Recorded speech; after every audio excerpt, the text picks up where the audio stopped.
NAC একটা secret intraday stock selection method. এখান থেকে তোমরা ডেলি ফিডে হাই মোমেন্টাম ইন্টারডে স্টক পেয়ে যাবে। ফার্স্ট তোমাকে এনএসির এই মেন ওয়েবসাইটে চলে আসতে হবে, ক্রোমে গিয়ে এনএসি ইন্ডিয়া সার্চ করলে পেয়ে যাবে। এরপর আসতে হবে মার্কেট ডাটার এই অপশানে, এরপর আসতে হবে ইন্ডাইসেস এই অপশানে। এরপর এরকম একটা পেজ খুলে যাবে। এই অপশানে তোমরা এরপর এই অপশানটায় ক্লিক করবে। এই অপশানে ক্লিক করলে এই সেক্টোরিয়াল ইন্ডেক্সেস দেখতে পাবে, এখানে লেখা আছে সেক্টোরিয়াল ইন্ডাইসেস। এই সেক্টোরিয়াল ইন্ডাইসেসে ক্লিক করবে। সেক্টোরিয়াল ইন্ডাইসেসে ক্লিক করলে এরকম একটা পেজ খুলে যাবে। এখানে দেখবে স্ট্রিমিং অপশনটা অফ আছে, এটাকে অন করে নেবে। এখান থেকে তোমরা সেই ইন্ডেক্সগুলো দেখতে পাবে যেই ইন্ডেক্সগুলোতে ভালো মুভ আছে। এখন যেমন দেখছো নিফটি আইটি মার্কেট ওপেন আছে, এখন দেখছো নিফটি আইটি যেই ইন্ডেক্সগুলোতে মুভ ভালো আছে সেইগুলোতে কালার ডিপ হয়ে যাবে। গ্রিন কালার মানে আপসাইড মোমেন্টাম আর রেড কালার মানে ডাউন সাইড মোমেন্টাম। এরপর যদি নিফটি আইটিতে ক্লিক করো দেখতে পাবে কোফোর্ড, এমফ্যাসিস, পারসিস্টেন্ট, টিসিএস এরকম অনেকগুলো স্টক তোমরা দেখতে পাবে। এই সব স্টকগুলোতে তোমরা যদি ইন্টারডে ট্রেড করো তাহলে ইন্টারডের জন্য তোমরা ভালো মুভ এই স্টকগুলোতে পেয়ে যাবে। ট্রেড করার জন্য যদি স্ট্র্যাটেজি জানতে চাও তাহলে কমেন্ট করো স্ট্র্যাটেজি। নেক্সট ভিডিওতে আমি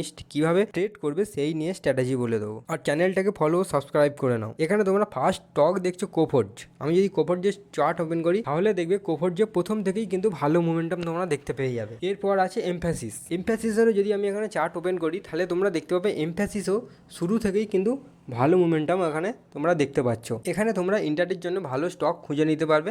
আজকের ভিডিওটা এতটুকুই। ভিডিওটা ভালো লাগলে একটা লাইক করে দাও, আর দেখা হচ্ছে নেক্সট ভিডিওতে।